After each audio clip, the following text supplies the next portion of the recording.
La mouvance a eu de multiples candidats, ou proposés par leur parti politique, par syndicat, par mouvement. Là aussi, il a fallu faire un choix.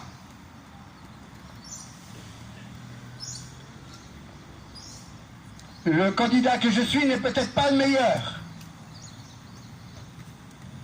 Mais le choix s'est arrêté sur mon nom et sur le nom de Marie-Pierre. Et de Wally et de Fidel pour la première. C'est le choix des partis. Il y a peut-être eu des déceptions, il y a peut-être eu des personnes qui sont heurtées. Mais c'est le choix, c'est le palabre indépendantiste qui a fait ce choix-là. Et ce choix s'est tombé pour, dans le cadre de la deuxième circonscription, pour un blanc. Blanc je suis.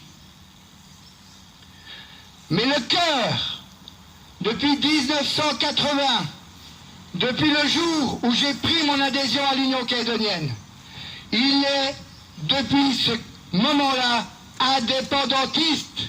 Il est nationaliste. J'ai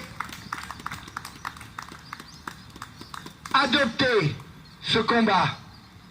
Et ce peuple m'a aussi adopté dans la démarche de ce combat.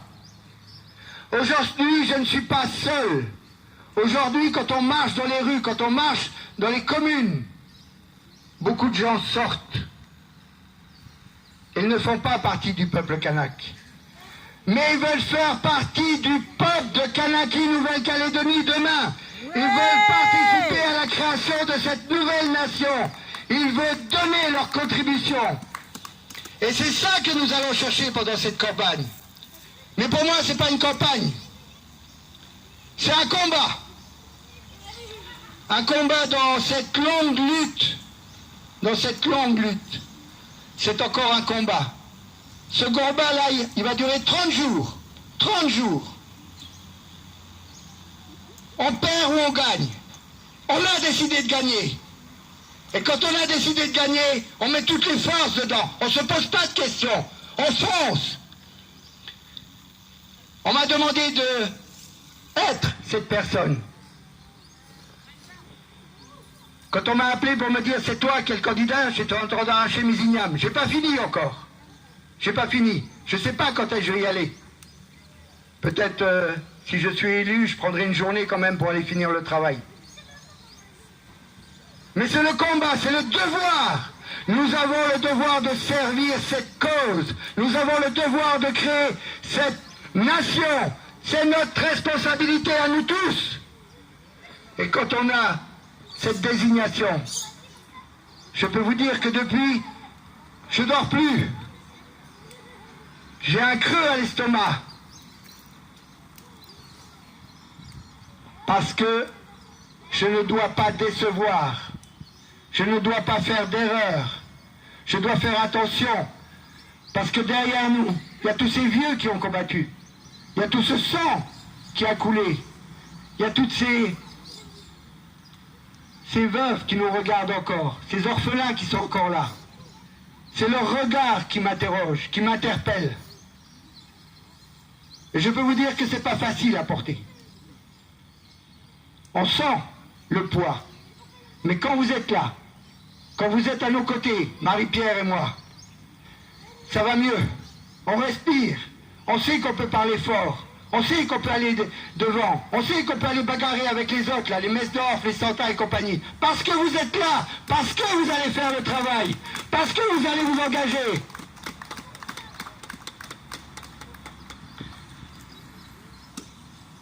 Pourquoi un député? Pourquoi un député?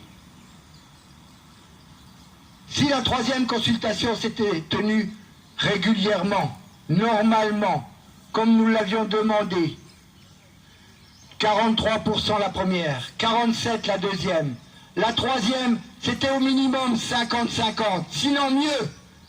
Mieux, c'était la pleine souveraineté. Et on n'avait pas besoin d'aller à l'Assemblée nationale. Si Macron à accélérer le calendrier. C'est à la demande des gens d'ici. Pourquoi? Parce qu'il y a la peur.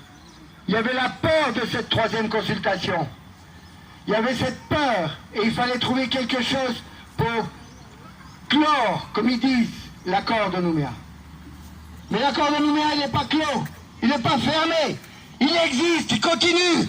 Il y a un gouvernement dont on préside, un gouvernement collégial que l'on préside, il y a un congrès qui se réunit, les élus qui font des propositions de loi, les lois du pays qui vont sortir, les réformes qui vont se faire. L'accord de Nouméa est là encore. Et c'est tant mieux, parce que sinon ce serait comment? Comme les autres ils disent, il n'y a plus d'accord de Nouméa, donc il n'y a plus d'institution. On devrait tout fermer normalement. Non, on ferme rien. Ça continue. Et c'est nous qui sommes à la tête. Nous n'avons jamais été aussi proches. Jamais été aussi proches. X communes. 2 provinces sur 3. Président au Congrès. Présidence au gouvernement. Présidence au CESE. Et demain, si on se mobilise, 1 voire 2 députés à l'Assemblée nationale. Le vent, le caterpillar, il est en marche, il avance. C'est plus le moment de se poser des questions. C'est le moment de remplir le réservoir du caterpillar. C'est le moment de mettre les bulletins dans les urnes pour que le caterpillar il continue à avancer. C'est ça la réponse que l'on doit faire sur ce combat pour que Macron, que le gouvernement qui va être en place suite aux élections, ils comprennent, ils admettent et ils participent aussi au transfert des compétences régaliennes. On prépare les choses ensemble pour que demain, après-demain, ça soit une nation pluriculturelle et prospère qui naisse. C'est la fierté de chacun de participer à cette action. Certains vont mettre encore le frein à main, certains vont peut-être faire des zigzags. Moi je dis à notre jeunesse, attention, attention, les autres en face ils ont peur. Et la peur, faites attention, elle n'est jamais bonne conseillère. On va venir vous provoquer. On va venir vous chahuter pour que tout simplement les choses ne se passent pas comme on a décidé qu'elles se passent. Elles vont se passer. On va se mobiliser dans la première, dans la deuxième, le 12 juin déjà dans un premier temps pour que les 2 candidats de la mouvance indépendantiste dans la première et dans la deuxième soient au deuxième tour. Si on fait ça, imaginez le doute qui va rentrer dans la tête des autres. Imaginez le doute qui va rentrer dans la tête des autres. Imaginez comment ils vont perdre pied. Et le 19 juin, on va aller jusqu'au bout. On va aller jusqu'au bout. Que l'on mette 1 ou 2 députés, ça va être notre victoire. Et forcément, ça sera le recul de la politique de Macron. Il va devoir revoir son logiciel. C'est ça le combat que nous avons en face de nous. Je ne fais pas de promesses, aucune promesse. Je connais les problèmes, je connais les préoccupations des uns et des autres sur la vie chère, sur les problèmes sociaux. Je connais ces problèmes. On a un gouvernement, il est en train de travailler. Peut-être demain il va falloir se mobiliser pour soutenir ce gouvernement. Sinon les autres, là, ils vont continuer à descendre des tracteurs, des camions pour venir bousculer notre gouvernement. Pourquoi? Parce qu'ils veulent qu'il démissionne.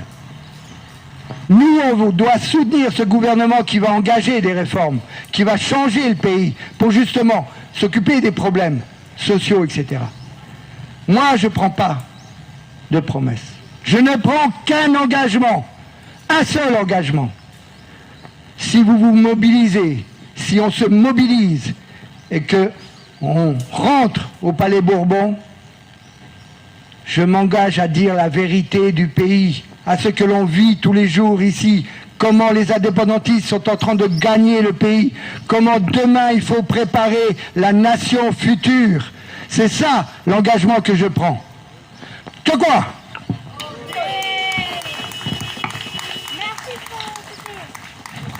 Ah, merci Gérard. On va demander à Marie-Pierre de se rapprocher. Marie-Pierre Goyetch, membre du bureau confédéral de l'USTKE, vice-présidente du Parti travailliste.